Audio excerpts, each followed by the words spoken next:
In the heart of the enchanting countryside, there was a lush and vibrant garden where a mischievous young rabbit named Peter lived with his family. Peter was known far and wide for his insatiable curiosity and his penchant for getting into trouble. Despite his mother's constant warnings to stay away from Mr. McGregor's garden, Peter simply couldn't resist the allure of the delicious vegetables that grew there. One sunny morning, while his mother was busy gathering herbs, Peter decided to venture into Mr. McGregor's garden all by himself. With a twinkle in his eye and a skip in his step, he hopped through the tall grass and squeezed through the fence, his heart racing with excitement.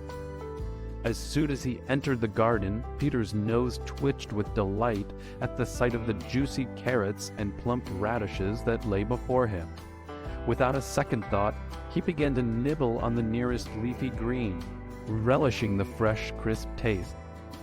But just as Peter was about to take another bite, he heard the sound of footsteps approaching. His ears stood on end as he looked up to see Mr. McGregor himself, wielding a large gardening fork.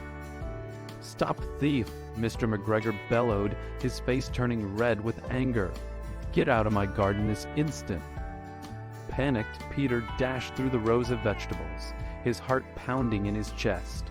He narrowly avoided being caught by Mr. McGregor's outstretched hand and made a daring escape through a hole in the fence. Breathless and trembling, Peter raced back home to his burrow, where his mother was waiting anxiously. "Oh, Peter, what have you done?" his mother scolded, wrapping him in a tight embrace. "I told you never to go into Mr. McGregor's garden." Feeling ashamed and contrite, Peter hung his head and promised never to disobey his mother again. From that day forward, he contented himself with playing in the safety of his own backyard, knowing that adventures were best enjoyed when shared with loved ones. And though he would always be known as the adventurous rabbit who dared to explore forbidden gardens, Peter learned that there was no greater adventure than the warmth and comfort of home.